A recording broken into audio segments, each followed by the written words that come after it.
Hej du, og hjertelig velkommen til den her video. Der er begyndt at gå lidt lang tid mellem, at jeg poster her på YouTube, og det er jeg virkelig ked af. Jeg vil selvfølgelig gerne kunne lægge en video op om ugen. Det er bare ikke realistisk i det schema, jeg har lige pt. Jeg arbejder på at kunne få mere fri i min kalender til, at jeg kan filme mere YouTube, for jeg savner virkelig YouTube. Jeg elsker YouTube, så jeg håber virkelig, at jeg meget snart kan komme tilbage sådan back on track på YouTube og få produceret nogle flere YouTube-videoer. Og i dag er første step i min rejse med at komme back on track. Som I nok har gættet på titlen, så skal vi i dag snakke om alt omkring mit bryllup. Og jeg vil lige starte med at sige, at hvis jeg kigger herover, så er det fordi, jeg har min computer til at stå derovre med alt, hvad der vi skal igennem. Og jeg kommer også til lige at have min telefon som assistance, fordi jeg har skrevet ud på Instagram og TikTok for at høre, om I har nogle spørgsmål omkring brylluppet, så jeg skal svare på jeres spørgsmål undervejs. Men jeg tænker bare, at vi sådan kommer til at tage det i rækkefølge, prøver at få pakket så meget information ind i den her video som overhovedet muligt. Så det bliver nok også en lidt længere video. Så grab a drink. Jeg har mig her en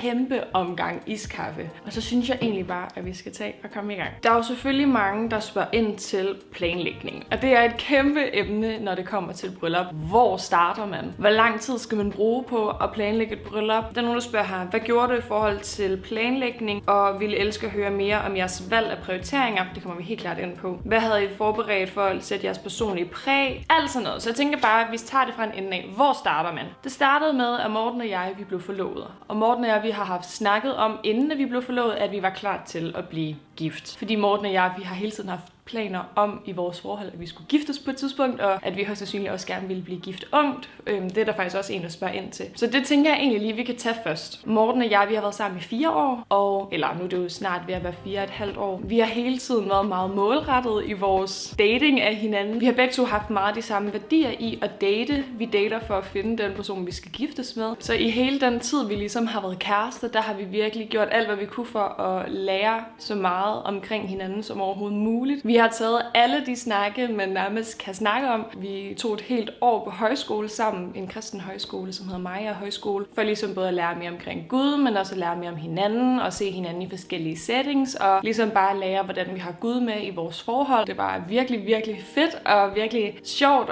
at tage det år sammen, og det synes jeg helt klart gjorde, at vi på relativt kort tid, der rykkede vi os virkelig meget i vores forhold. I januar 2024, der tog vi så ligesom den her snak med, hvornår det er, at vi gerne vil giftes. Så friede han sig til mig cirka et halvt års tid efter. 1. juni 2024 blev vi forlovet. Og jeg har fortalt omkring hele den historie her på YouTube, så I kan hoppe ind og se den video. Jeg skal nok lige linke til den nede i beskrivelsesboksen. Jeg havde det meget sådan, jeg har ikke lyst til at skal planlægge mit bryllup, før jeg er forlovet. Så i det sekund, at jeg blev forlovet, så var jeg bare klar til at planlægge brylluppet. Vi startede simpelthen ud med at snakke om, hvor vil vi gerne holde festen. Fordi vi ved, at stedet, hvor du skal holde festen, der skal du oftest være ude i rigtig god tid, fordi folk de planlægger bryllupper altså mange år ude i fremtiden. Der er nogen, der planlægger bryllup 2, 3, 4, 5 år ude i fremtiden. Så det er virkelig vigtigt, at man er i god tid med at finde det sted, hvor man gerne vil holde brylluppet. Så det var ligesom vores første prioritet. Find stedet. Vi var ude og kigge forskellige steder. Vi var blandt andet ude og kigge på Varna Palæ. Sindssygt smukt. Det var vi virkelig hooked på, fordi vi synes, det var så flot, og det var meget sådan overdådigt. Men vi var også lidt, vi føler ikke helt, at der er mulighed for, at vi kan gøre det til vores eget bryllup. Det er meget sådan en, man køber sig ind i en bestemt pakke, og så er det den pakke, du har, og du kan ikke bevæge dig ude for den pakke overhovedet. Og det havde vi ikke rigtig lyst til. Så vi kiggede videre. Vi var også ude og kigge på, vi var ude og kigge på sådan en, var det en krog? Det ved jeg faktisk ikke engang, om det var. Det var sådan både et sted, hvor man kunne overnatte, så der var også sådan værelser til gæsterne, og der var mulighed for, at du kunne holde festen samme sted. Men det var virkelig dyrt. Det var en meget dyr kuvertpris. Så det var vi hurtigt enige om, at det skulle det ikke være. Og lige en side note, man kan planlægge bryllupper på mange forskellige måder. Det her det er bare sådan, som vi har valgt at gøre det. Man kan både, planlægge alt selv. Så du bare kan leje et forsamlingshus for eksempel, og så skal du selv leje borde, stole, service, køkkenfolk, mad, lysestager, servietter, alt. Hvad du overhovedet kan komme i tanke om, skal du selv stå for. Eller du kan vælge at købe noget, der hedder en kuvertpris et eller andet sted. Så køber man ofte en pakke, og så er der en kuvertpris på et bestemt beløb. Det var Morten og jeg hurtigt enige om, at det ville vi helst. Fordi der er ingen af Morten og jeg, sådan, der er de store planlæggere, og vi har ikke lige sådan prøvet at planlægge en stor fest før. Så det var lidt for stor en mundfuld for os at skulle planlægge det helt selv, helt fra bunden. Og det er vi meget glade for, at vi endte med at gøre på den måde, fordi selvom at det bare var en kuvertløsning, vi havde valgt, så var der stadigvæk sindssygt meget planlægning, og det fyldte så meget i vores liv. Men vi kom så også ud og kigge et sted, som hedder Park 13, Danmarks Japanske Have her i Aarhus. Og det var faktisk der min storesøster og min svoger blev gift 2 år før os. Vi var helt vilde med det sted. Vi synes, det var så smukt. Det var virkelig god service. Man kunne virkelig bare gøre det sådan virkelig personligt, hvis man gerne ville det. Og vi var egentlig ret hurtigt sikre på, at vi gerne ville være det sted. Vi er virkelig, virkelig glade for, at vi valgte derude i. Altså, Park 13, de har mine varmeste anbefalinger. De har sindssygt mange bryllupper. Så hvis du skal have en plads der, så skal du virkelig være ude i god tid. Vi var ude et år før, og de havde allerede kun 2 datoer tilbage. Og det var faktisk sådan, at vi valgte datoen for, hvornår vi skulle giftes. De havde den 19. juli og den 24. juli, mener jeg, tilbage. Og så er vi bare sådan, godt, vi tager den 19. Og det var sådan, vi fandt ud af den dato for, at vi skulle giftes. Og du har selv kæmpe indflydelse på, hvad det er, at man får at spise derude. Vi har helt selv bestemt menuen, som det var, at vi fik derude. Og jeg kunne for eksempel ikke lide vin, så jeg sagde, at jeg kunne rigtig godt tænke mig for drinks, så vi fik drinks til hver enkelt ret. Jeg mener, kuvertprisen på Park 13, de siger, at det godt kan svinge lidt fra år til år, alt efter en masse faktorer, der spiller ind. Men for os, der lå kuvertprisen på 1100 kroner, mener jeg, deromkring. Jeg kan ikke huske det helt præcist. Altså, når det kommer til alt, hvad der hedder økonomi omkring vores bryllup, der har jeg altså overhovedet ikke styr på det, fordi det har været Morten, der har stået for det. Han læser erhvervsøkonomi, der var meget naturligt, at det ligesom var ham, der stod for den del. Vi fik egentlig rimelig hurtigt slået fast både dato og sted for, hvor og hvornår vi skulle giftes. Og jeg skal lige have noget af min... Efter at vi havde fået styr på det, så gik jeg videre til at lede efter min brudekjole, for det havde jeg også hørt, at man skulle være ude i rigtig god tid med. Og jeg har faktisk også lavet en helt dedikeret video til min brudekjole, så den har jeg også lige linket ned i beskrivelsesboksen. Der kan du simpelthen få en meget mere dybdegående fortælling om, hvordan jeg fandt min brudekjole. Men lang historie kort, jeg var ude og kigge et sted efter brudekjoler, men kom i tanke om, at jeg hellere selv ville designe min kjole. Så jeg endte med at få designet min kjole af Søren Le Schmidt. Men da jeg så ligesom havde fået fastlagt, hvad det var for en brudekjole, jeg gerne ville have, så skulle jeg også finde brudesko og slør og alt sådan noget. For hvis man gerne vil følge traditionerne, så er der tradition for, at kvinden hun skal have noget nyt på, noget gammelt på, noget lånt på, noget blåt på. Jeg havde noget nyt på, som var min brudesko og min brudekjole. Gammelt, der havde jeg min mors øreringe på, som hun havde på, da hun blev gift, og min søster havde på, da hun blev gift. Og noget lånt, der havde jeg min søsters slør på, som hun havde på, da hun blev gift. Og noget blåt, så på min brudesko, så lige under sålen. Jeg kan faktisk lige finde dem, skal jeg ikke lige gøre det? Nu har jeg lige hentet min brudesko. Jeg havde faktisk 2 par sko til brylluppet. De første par sko er fra det her, som hedder Dune London. De er godt nok blevet lidt beskidte nu, efter jeg har haft dem på, men de ser sådan her ud.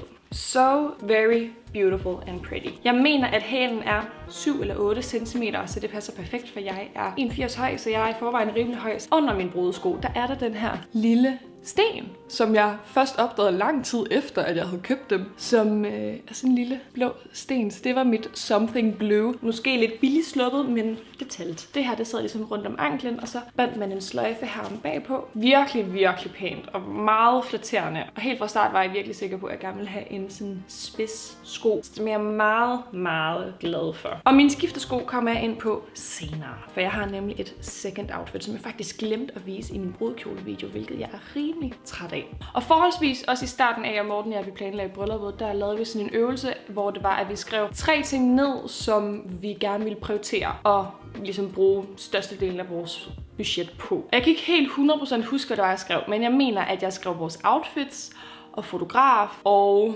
festen, mener jeg. Jeg tror, det var de 3 ting, jeg skrev. Og jeg kan ikke huske, hvad Morten han skrev. Det var også noget i det dur. Grunden til, at vi gjorde det, er, fordi når du så ved, hvad det er, at du gerne vil prioritere at bruge dine penge på, så er det også nemmere at så finde ud af, hvad det er, du ikke vil prioritere at bruge dine penge på. Så for eksempel, det var ikke mega vigtigt for os, at vi havde sindssygt mange blomster. Eller at vi havde mega meget pynt. Og der var mange ting, hvor vi var sådan, det er ikke helt vigtigt for os. Og så vil jeg egentlig bare sige, altså sådan, tag det roligt. Fordi så snart du har fundet ud af, hvornår det er, du skal giftes, så ved du, hvor lang tid du har til at planlægge brylluppet. Så vi vidste jo rimelig hurtigt, at vi skal giftes 19. juli året efter, så vi har et år til at planlægge brylluppet. Vi var virkelig sådan, vi gider ikke at skynde os med at skal planlægge brylluppet. Vi gider ikke at skal stress med at planlægge brylluppet. Vi vil gerne tage det i vores eget tempo, og vi vil gerne nyde processen. Og det synes jeg også, vi har gjort. Så gik vi egentlig direkte til at lave invitationer, mener jeg, og sådan lave gæsteliste. Vi lavede en begivenhed på Facebook, hvor vi lavede sådan en save the date, og så sendte vi så fysiske invitationer ud til dem, som så var inviteret til festen bagefter. Og i takt med, at vi ligesom lavede begivenheder, begivenheden på Facebook, der sørgede vi også for at finde den kirke, hvor det var, at vi gerne ville vise. Morten og jeg, vi kommer i Citykirken Aarhus, så det var meget naturligt for os, at vi gerne ville giftes i den kirke. Så både selve vielsen og receptionen blev holdt i samme kirke, samme sted. Så efter at vi havde lavet Save the Date-begivenheden, så var det egentlig tid til, at vi skulle lave selve gæstelisten til festen. Og jeg må bare sige, det er sindssygt svært at lave sådan en gæsteliste. Fordi Morten og jeg, vi er jo relativt unge, derfor har vi jo heller ikke det største budget i verden, og vi har jo egentlig en okay dyr kuvertpris, så det var også bare sådan, okay, det koster 1000 kroner per gæst, vi har med, så det er egentlig rimelig dyrt. Folk blev ved med at sige til os, prøv at det er jeres bryllup, I inviterer dem, som I har lyst til. Det er lettere sagt end gjort, fordi ja, vi havde også den følelse af, at det er vores bryllup, det er os, der betaler for brylluppet, og derfor er det også os, der bestemmer, hvem det er, der skal med, men det er også rigtig svært, når det er, at man ikke har lyst til at skal sove nogen, hvis nu der er nogen, som havde håbet på, at de blev inviteret, og så ikke blev inviteret. Det er mega svært. Så da vi havde lavet gæstelisten, så var det tid til, at vi så skulle have bestilt invitationer. Og nu ser jeg lige reklame, fordi i forbindelse med, at vi havde lavet vores invitationer og noget andet pynt, som vi også havde til festen, der har jeg altså været i et samarbejde med CV. Jeg har så fundet ud af senere, at det hedder Save. Jeg har kaldt det CV, men det hedder bare Save. Den her video er overhovedet ikke i samarbejde med CV. De aner ikke, at jeg laver den her video, men jeg har lavet et samarbejde med Save til TikTok, så derfor så siger jeg lige reklame. Men vi lavede vores invitationer endnu stemme. Kæmpe anbefaling. Sindssygt god kundeservice, virkelig god kvalitet og mega hurtig levering. Virkelig, virkelig nice. Har vores varmeste anbefalinger. Jeg har bare lavet vores design ind i Canva, og så har jeg bare uploadet det inde på deres invitationer, opret uden design, og så kan man bare uploade et billede, og der har jeg så bare uploadet det her billede. Og så på bagsiden, der var der så alle informationerne. Link, QR-kode til vores ønskesky, og SU, og indslag kan henvises til Toastmaster, og så videre, og så videre, og så videre. Og dem fik vi så sendt ud til alle, der skulle med til festen. Jeg begyndte så småt at lave en liste inde på OneNote med alle de ting, som er vigtige at have med. Jeg kan eventuelt sætte screenshots ind af listen, eller jeg ved ikke engang, om jeg kan linke til listen på en eller anden måde. Det finder jeg lige ud af. Enten så kommer der nogle screenshots, eller så er der links til alt, jeg kan finde links til nede i beskrivelsesboksen. Altså inde i den her liste, der har vi alt, der hedder altså inden bryllup. Så har vi selve vielsen, vi har selve receptionen, vi har selve festen, sådan alt står inde i det her dokument. Vi har fået styr på mit outfit, og så skulle vi også styr på Mortens outfit, og han fik lavet sit jakkesæt skræddersyet inde med Celine, fordi Morten han er 2 meter høj, og han kan ikke sådan nemt lige passe ind i de normale herrestørrelser, fordi han har meget lange arme og meget lange ben. Han bestemte alt, både hvilket snit det skulle have, hvilken farve det skulle have, hvad for noget materiale det skulle have, knapper, alt skulle han ligesom stå for. Og han endte med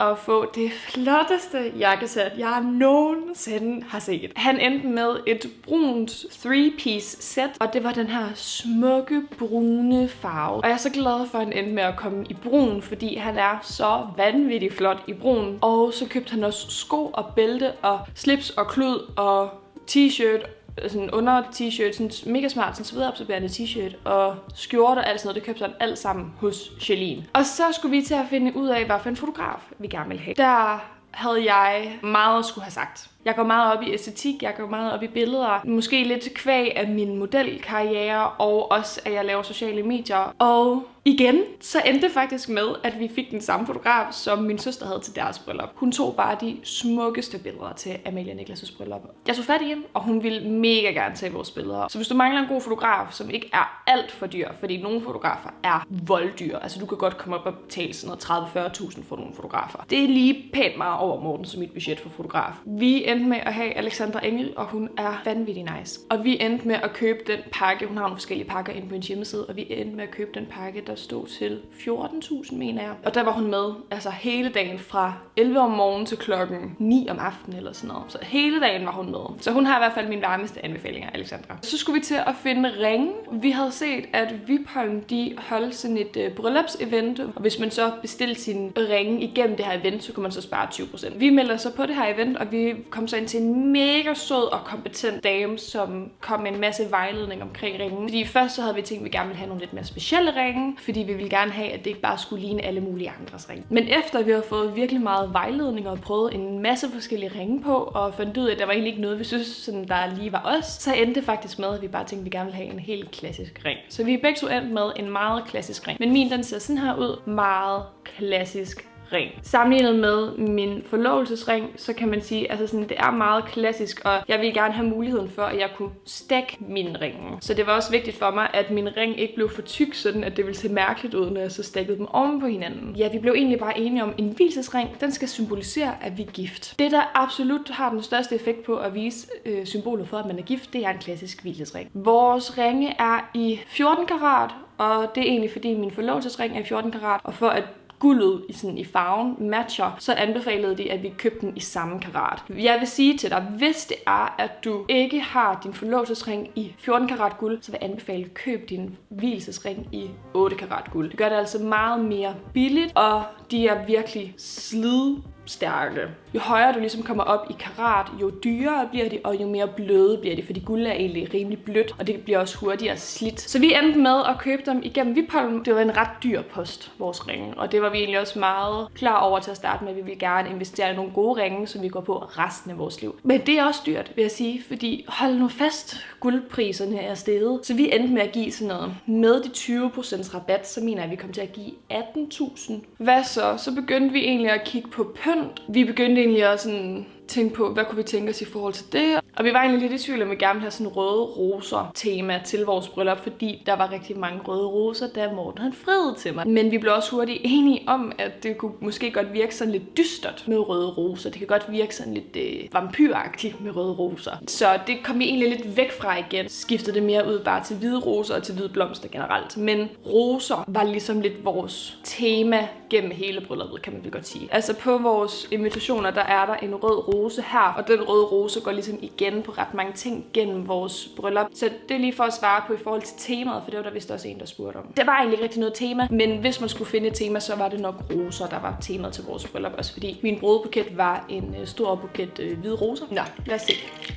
I forhold til receptionen, der var vi meget frem og tilbage med, hvad skal vi have at spise, hvad skal der være at drikke, alle de her ting. Og der vil jeg bare gerne lige sige skud ud til min fantastiske svigermor, fordi hun har bare bagt igennem til vores bryllup. Og jeg vil bare gerne sige skud til min familie og til Mortens familie for at have været så søde og have bagt så meget til vores bryllup. Kæmpe, kæmpe tak til jer. I forhold til bryllupskage, så vil jeg bare lige sige, hvis ikke du virkelig brænder for at skal have en bryllupskage, så er det altså en nem post at skære fra. Bryllupskager er sindssygt dyre. Du kan sagtens komme op og betale flere tusind kroner for en kage. Og det var Morten og jeg rimelig hurtigt enige om, at det gad vi ikke at prøve til at bruge vores penge på. Fordi jeg kan ikke særlig godt lide lavkage, og Morten er heller ikke sådan en kæmpe lavkagelover. Jeg ville dog rigtig gerne have det der skæremoment, så det var vigtigt for mig, at vi havde en kage, vi ligesom kunne skære i, men om det var vores bryllupskage, det var egentlig ikke så vigtigt for mig. Og Mortens yndlingskage er jordbærtarter, så vi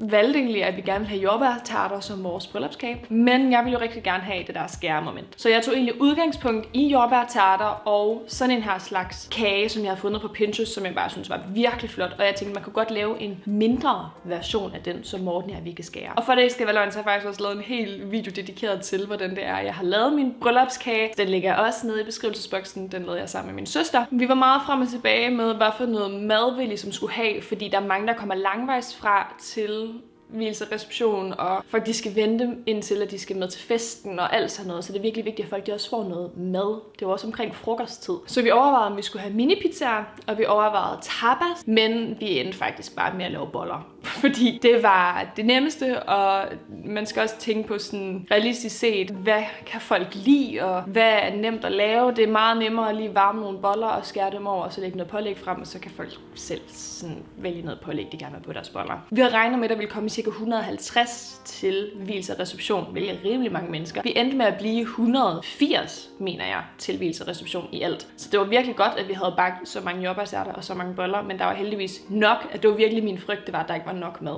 Men det var der. Hvad så mere? Så havde vi også noget frugt. Vi havde noget melon, noget bær, lidt af hvert, der ligesom stod fremme, vindruer og sådan noget. Og så havde vi også drikkevarer, hvor vi havde købt sodavand, kaffe og te og alt sådan noget. Transport efter vielsen, der har Morten en rigtig god ven, der hedder Thomas, som har en ret flot bil. Jeg kan lige sætte billedet ind af den her. De havde pyntet den så flot op, det er vi meget taknemmelige for. Så var det egentlig ved at være tid til, at vi skulle bestille bordplan og bordkort, og så de der nummereringskort til at stå på selve bordene, sådan der står bord 1, bord 2, bord 3, bord 4, bord 5 osv. Og der havde vi igen samarbejde med Sebe, og der endte vi med at gøre lidt samme ting, hvor at vi havde taget udgangspunkt i samme design, hvor der er den her rose på, altså ligesom den her indramning og samme skrifttype og sådan noget. Og så har vi så skrevet bord 9, og så står der alle de navne på dem, der skal sidde ved bord 9. Og så havde vi klistret dem fast på et spejl, så man ligesom kunne se, hvor man skulle sidde ved hvilket bord. Så det var egentlig vores sådan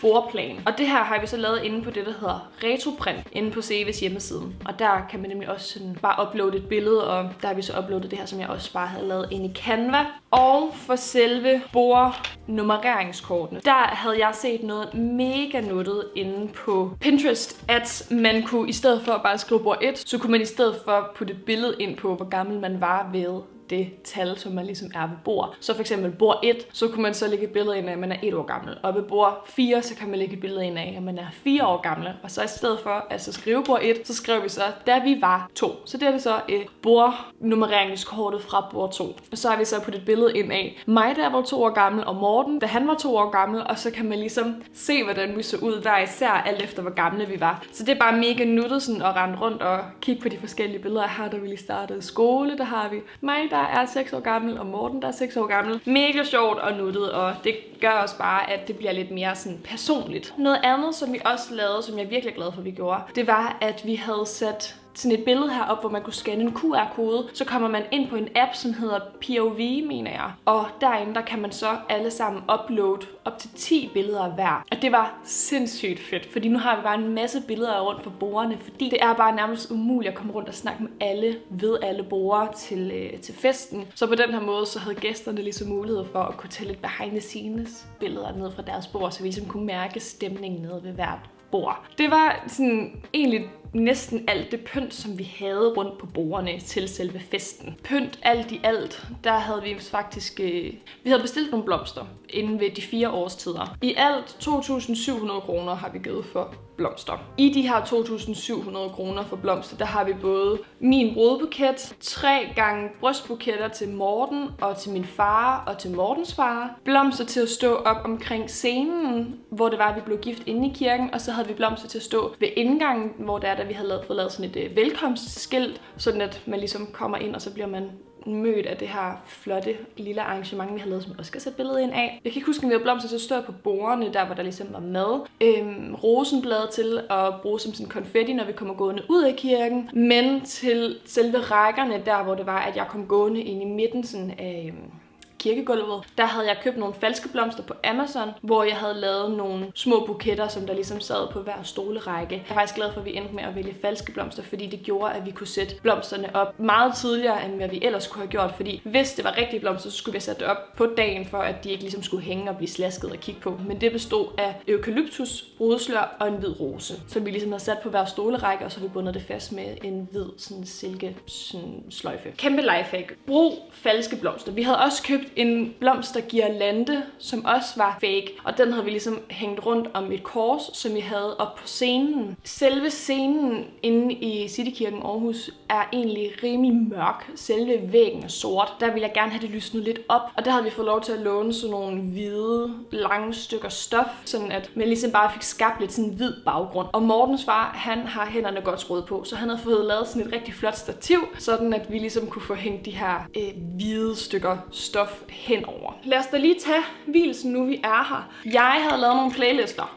Kæmpe tip. Ha' en masse playlister klar til din bryllupsdag. Ha' en playliste klar til, at du skal sidde og gøre dig klar om morgenen sammen med dine tøser, eller hvem der du skal sidde og gøre dig klar med. Ha' en playliste klar til at spille i kirken, når folk ligesom kommer, inden hvilsen går i gang, hvis nu der er højtaler i den kirke, du er i. Ha' en playliste klar til eftervielsen, altså til receptionen. Ha' en playliste klar til festen, hvor der I sidder og spiser. Ha' en playliste klar til floor. Kæmpe vigtigt. Igen, jeg linker til alt, jeg kan linke til, så jeg kan også godt linke til de playlister, vi har lavet nede i beskrivelsesboksen. Så dem tager I bare. Så havde vi købt en masse vaser, som stod op langs kirkegulvet. Og kæmpe lifehack til dig derude. Hvis du skal have stearinlys til dit bryllup, så køb dem i IKEA. Fordi du kan bytte ting lige når det passer dig ude i IKEA. De har overhovedet ikke samme regler med, at der skal gå 30 dage eller sådan noget. Bare du har kvitteringen, så kan du altid bytte det. Så vi købte en hulens masse lys ude i IKEA. Både fyrfadslys og sådan bloklys. Der kan man få sådan en pakke med sådan 5 lys i forskellige højder og sådan størrelser og sådan noget. Bare hvide bloklys. Så dem købte vi en hulens masse af. Og så åbnede vi selvfølgelig kun dem, som vi skulle bruge, og så dem, vi havde i overskud, som vi ikke havde åbnet for de der pakker, dem kunne vi bare returnere efter brylluppet. Så det er bare lige en kæmpe anbefaling til dig derude. Vaserne havde vi købt brugt, så det var selvfølgelig lidt billigere, end hvis man skulle købe dem fra ny, men det var også bare vaser fra IKEA. I forhold til musik og sang og sådan noget, så havde jeg jo en drøm om, at Justin Bieber skulle være med til mit bryllup på den ene eller den anden måde. Jeg er kæmpe Justin Bieber-fan, hvis ikke man ved det, har været det hele mit liv, siden jeg var 7 år gammel. Så det var meget vigtigt for mig, at der var noget Justin Bieber til brylluppet. Jeg havde først egentlig gerne ville gå ind til en Justin Bieber-sang, men det endte med, at vi gik ud til Justin Bieber, fordi Morten han er Kanye-fan og elsker hans musik, så vi endte med, at jeg gik ind til en Kanye-sang og gik ud til Justin Bieber. Så havde vi ligesom begge parter repræsenteret til vielsen. Jeg gik ind til All of the Lights Interlude-versionen, og så da vi var blevet gift og skulle gå ud af kirken igen, så gik vi ud til One Less Lonely Girl med Justin Bieber. Og det var bare mega fedt og virkelig nice, og vi følte os virkelig sådan repræsenteret der. Og under selve vielsen, der sang vi nogle sange, og der havde vi en, der hedder Anne Klitgaard, til at synge, og Mortens svoger Peter til at synge. De to synger vanvittigt godt, og må jeg bare lige komme med en kæmpe anbefaling. Hvis du mangler en til at optræde til dit bryllup, Anne Klitgaard. Hun synger virkelig fantastisk. Det er en, som vi lærte at kende, da vi gik på højskole. Det var noget af det, jeg glædede mig allermest til hele dagen, det var at skulle høre Anne synge, for hun synger så godt. Og jeg ved, at hun er begyndt at gøre sådan, at man kan lege hende til at synge til bryllupper. Det er ikke reklame eller noget som helst, det er bare en kæmpe anbefaling, for hun er skidesød og virkelig dygtig, og en kæmpe anbefaling. Men vi sang 3 sange i alt. Vi sang Du ved altid bedst med Simon Pedersen, og vi sang Fred være med dig, som også er en Simon Pedersen sang. Og så sang vi Lær mig at elske, som er skrevet af Christoffer Højgaard. Og så var der en performance sang, som kun Anne og Peter sang. Og det er We're in this together now med Loving Caliber, mener jeg det hedder. Mega god sang, virkelig god tekst, virkelig passende til et bryllup. Vi havde også lavet små sanghæfter til at ligge på hver stol. Det her, det er bare et helt almindeligt A4-ark, hvor at der står Sofie og Morten, og så står der sådan selve programmet. Og så herinde, når man så åbner op, så er der så de forskellige sange, som vi sang. Jeg tror ikke, der er mere til selve vielse og receptionen. Vi havde vielse kl. 12.30, og så efter det, så var der så reception, og så startede festen omkring klokken 17-18 stykker ude ved Parktrappen. Så derimellem, der kunne folk ligesom hygge inde ved kirken og alt sådan noget, og så var det egentlig meget naturligt, at folk, der så skulle videre til festen, de tog så videre til festen, og dem, som så ikke skulle med til festen, de tog så hjem. Og så i spændet mellem receptionen og festen, der var Morten og jeg så ude og få taget billeder, og vi fik taget billeder ude ved Marselisborg Slot, og vi havde min brudepige Liv med ude til at få taget billeder. Virkelig nice. Jeg vil virkelig anbefale at have en med til at assistere, når jeg skulle ud og tage billeder. Det er en kæmpe gave. Men ja, jeg havde kun én brudepige. Jeg havde Liv, min tætteste veninde, som brudepige, og vi havde min anden tætteste veninde, Louise, som var vores toastmaster, så det var virkelig dejligt, at mine 2 tætteste veninder havde så vigtige roller begge to, og det var også dem, som jeg sov med natten til brylluppet. Vi var her i lejligheden, og så var Morten hjemme hos gode ven Thomas, som var ham, som havde bilen, sammen med hans anden bedste ven. De sov sammen, og så sov jeg sammen med Liv og Louise her i lejligheden. Vi kom tættere på brylluppet, og det blev forår, og så skulle vi ud og have lavet menu sammen med Nikolaj ude fra Park 13 af, og det var virkelig nice. Vi havde, inden vi kom ud, forberedt os lidt og havde skrevet lidt ned sådan mad, som der var lidt sådan specielt i vores forhold, altså enten noget mad, vi havde spist meget af, eller noget mad, som vi fik til vores første date, eller et eller andet. Sådan noget, der betød noget for os, eller enten bare noget, vi virkelig godt kunne lide. Jeg ved egentlig ikke rigtigt, om der er så meget mere, jeg skal sige sådan, i forhold til alt omkring vores bryllup. Jeg tror bare, at jeg vil sige, brug dem, du har omkring dig. Spørg til råds. Se en masse TikToks. Prøv så godt, som du kan at have et overblik. Lav lister. Både lav tidsplaner over, hvad der skal ske på dagen, altså sådan gerne i timestamps, sådan at din toastmaster har mulighed for at finde ud af, hvordan det er, at det hele det forløber sig, og også hvis nu du har en brudepige, som skal ligesom holde styr på tingene, så det er altså rart, at de ved, hvad det er, der skal ske på hvilke tidspunkter af dagen. Og i forhold til taler, så holdt både Morten og jeg tale. Det var virkelig svært at holde tale, eller sådan, det var virkelig svært at skulle finde ud af, hvordan holder man en bryllupstale. Jeg var meget nervøs for, om jeg overhovedet kunne gennemføre talen, fordi jeg er meget let til tårer. Jeg var nærmest overbevist om, at jeg ville åbne munden, og så ville jeg sige 1 år, så ville jeg bare begynde at tude så meget, at jeg ikke ville kunne gennemføre det. Men jeg gennemførte det, og det var en kæmpe sejr. Og ja, jeg tror egentlig bare sådan, skriv det ned, som der er vigtigt for dig. Jeg fortalte både noget til Morten, og jeg fortalte noget til mine forældre, og min søster, og min svoger, altså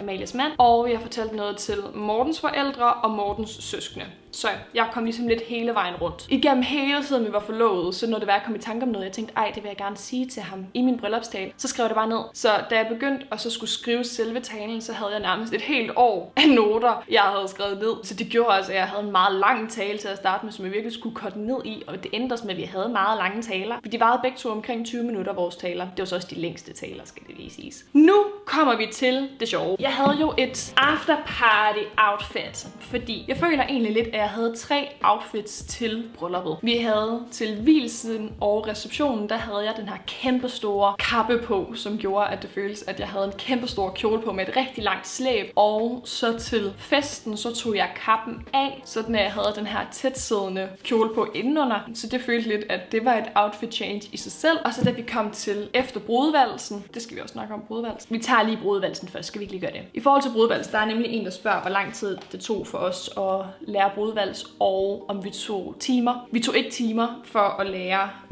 få professionel hjælp til at lære brudvalsen. Jeg har danset hele mit liv, så jeg fandt bare en video online, fandt ud af, hvordan lærer man brudvals, så lærte jeg det selv, og så lærte jeg det til Morten. Men han var sindssygt god, så han behøvede nærmest ikke at blive lært op. Jeg tror kun, vi øvede os 2 gange til at lave brudvalsen, og så gik det egentlig bare super godt. Efter brudvalsen, så skiftede jeg så til en anden kjole, som jeg kunne danse i, fordi jeg var lidt øm over min Søren Le Smidt kjole, fordi jeg var sådan lidt, jeg ved ikke, om jeg tør at danse i den kjole, jeg vil gerne passe på den kjole. Min afterparty dress ligger nede i den her kasse, og nu ser jeg lige reklame igen, for jeg har faktisk modtaget den her kjole i gave. Jeg er ikke blevet betalt for at vise den, eller nævne den, eller noget som helst, men jeg har modtaget den i gave. De hedder Rosie. Jeg kan ikke finde ud af at udtale det. De har de smukkeste kjoler. De rakte ud til mig kort efter vi var blevet forlovet og spurgte, om de godt måtte sende mig en kjole, og jeg var bare sådan, jo, selvfølgelig må I det, for I har de smukkeste kjoler, jeg nogensinde har set. Og jeg havde først set mig varm på den her kjole, som jeg havde bestilt hjem, men den var alt for kort. For jeg er som sagt 1,80 høj og har meget lange ben, så det var meget for kort til, hvad det var, at jeg ville være komfortabel til at have på. Så den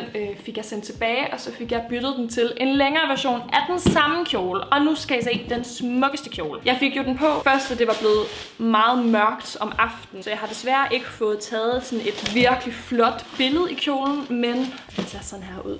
Oh my god, hvor den pæn. Altså, jeg kan slet ikke forklare, hvor smuk den er. Jeg mener, at den her style hedder Isabella dress. Så smuk. Altså, jeg kan slet ikke beskrive, hvor glad jeg er for, at jeg havde den her kjole på. Og den sad bare så flot. Den sad helt perfekt. Den passede mig lige som den skulle. I dør. I dør. Det er så pænt.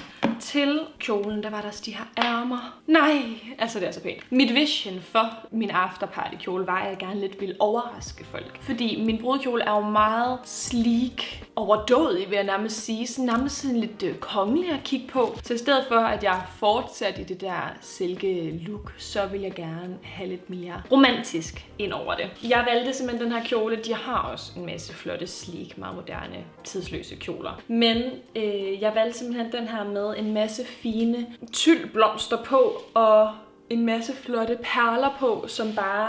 Jamen, det var så flot. Altså, I forstår ikke, hvor flot det var. Og så her bagpå, der er der så sådan et korset, men du behøvede heller ikke engang at have BH på, fordi der var indbygget BH i. Mega nice. Men den var altså rigtig lang og gik hele vejen ned til gulvet, og så var der et rimelig stort slis her, som også bare gjorde den sådan lidt sexy, og jeg tænkte, det må den altså godt. Jeg bliver gift, og min mand skal have noget flot at kigge på. Alle synes, den var virkelig flot, og de blev helt vildt overrasket, da jeg lige pludselig kom løbende ud den her kjole, for jeg ikke fortalte nogen, at jeg havde en afterparty dress. Så lige pludselig så var der bare outfit change. As you can see, it's very, very long. Det var den, jeg havde på. Altså den er så flot. Og den gik helt ned til gulvet. Også selvom jeg er 1,80 høj, så var jeg bange for, at den ligesom ville være for kort. It wasn't. Og til den kjole, så havde jeg også købt et par sko, fordi jeg vil gerne have nogle lidt lavere sko til, at jeg ikke magtede at have stiletter på mere. Og der fandt jeg, synes, de perfekte sko. Og dem har jeg købt på Theis til 90 kroner. Og de passede helt perfekt til den kjole. Er I klar til at se? Tata. Passer de ikke bare helt perfekt til. Det er en meget lavere hæl og en meget bredere hæl, hvilket gør den er meget mere behagelig at på. Og så har den de her sindssygt nuttede perler, der kører hele vejen rundt om, som matchede mine øreringe, som også var en stor perle. Så har den saftsus med de samme slags blomster på, som også var på kjolen, så det matchede helt perfekt. Og så kostede de 190 kroner. Hurra for Theis, det må jeg bare sige. Sindssygt glad og tilfreds med mine 2 outfits. Det var helt perfekt. Men jeg tror egentlig ikke rigtigt, at der er så meget mere at snakke om til selve festen. Så nu går vi altså lige til spørgsmålene. Har du billeder af dig i de kjoler, som du ikke valgte? Ja, det har jeg, og jeg tænker, at meget snart så kommer der en TikTok op, så hold lige øje med min TikTok. Der tænker jeg at lave sådan en video af brudekjoler, som jeg synes var flotte, som jeg ikke valgte. Det er sådan en trend, der har været på TikTok. Og ellers så inde på min video, hvor jeg fortæller alt omkring mine brudekjoler, simpelthen altså sådan en masse klip af mig, der prøver brudekjoler, som jeg ikke valgte. Hvis du gerne vil se det, så hop lige ind og tjek den video. Hvor mange var I, og hvad var jeres budget? Der er rigtig mange, der skriver. Hvad kostede det? Hvad var budgettet? Alt sådan noget der. Vi var næsten 180 til vielsereceptionen, og vi var 80 til festen. I forhold til hvad det hele har kostet. Jeg har ikke de specifikke tal fra, hvad hver enkelt post har været. Fordi igen, det er Morten, der har stået for det. Jeg har stået for to-do-listen, og han har stået for økonomien. Men vores bryllup blev alt i alt 175.000. Det er rigtig mange penge. Vi har også sparet nogle penge i form af, at vi har fået invitationerne og alt, hvad der har noget med CV at gøre, har vi jo fået gratis. Så det ville helt klart have været dyrere, hvis vi også har skulle betale for dem her. Og jeg har jo også fået min afterparty dress gratis, og det har også været en post, vi har kunne spare. Så hvis vi ikke har sparet der, hvor vi har sparet, eller har haft de her få samarbejder, som vi har haft, så ville vi nærmere have kommet op omkring de 200.000. Også i forhold til, at vi jo også sparet de der procenter på ringene og sådan noget. Alt i alt så endte vi med at give 175.000 for det hele. Der er en, der har et rigtig godt spørgsmål her. Gode idéer til samtaler. Skal giftes til september. Kæmpe tillykke. Og er lidt i tvivl, hvilket havde I? Vi havde jo som sagt en masse forberedelse i form af, at vi havde gået et helt år på Maja Højskole, hvor vi blandt andet havde undervisning omkring ægteskab og forhold og alt sådan noget. Og ellers så havde vi også valgt, at vi gerne ville gå til noget ægteskabsforberedelse. Og når vi sagde det til folk, så var folk lidt sådan, ægteskabsforberedelse, hvad er det? Og det er jo egentlig bare, at vi havde valgt, at vi gerne ville snakke med den præst, som skulle vie os, både for at han kunne lære os endnu bedre at kende, så han også havde noget at snakke om i sin tale til os. Men også bare sådan, det var virkelig rart også bare at snakke med en præst, som har en masse livserfaring og har en masse teologisk viden. Og der snakkede vi om en masse forskellige ting. Vi snakkede om forventningsafstemninger, vi snakkede om konfliktoptrapning. Vi havde i alt 3 samtaler, hvor vi snakkede omkring de her forskellige emner. Så det vil jeg bare, altså kæmpe anbefaling. Find en præst. Find et ægtepar, du ser op til, som du kan snakke med. Spørg dem. Har I nogle idéer til, hvad der vil være rigtig vigtigt at snakke om, inden man indgår et ægteskab? Jeg ved ikke, om det svarer på dit spørgsmål, men prøv at hive fat i nogen. Spørg nogen, som har været gift i mange år, om de har nogle gode råd, eller har nogle gode emner til, hvad man kan snakke om, inden man bliver gift. Og ellers så hive fat i en præst. Så der er også en, der spørger, hvordan var tidsplan for dagen? Kæmpe godt spørgsmål. Jeg har en tidsplan her, som jeg lige kan sætte ind eventuelt. Det er bare lige for at lige give et eksempel på, hvordan kunne en tidsplan se ud. Det var bare sådan, vores tidsplan så ud meget roughly. Og det tror jeg egentlig var alt. Hvis igen, du har nogle spørgsmål omkring brylluppet, som du ikke føler, der er kommet svar på i den her video, så skriv det endelig i en kommentar nedenunder, så skal jeg selvfølgelig nok svare på det. Jeg tror, jeg er kommet hele vejen rundt nu. Det har også været en rimelig lang video.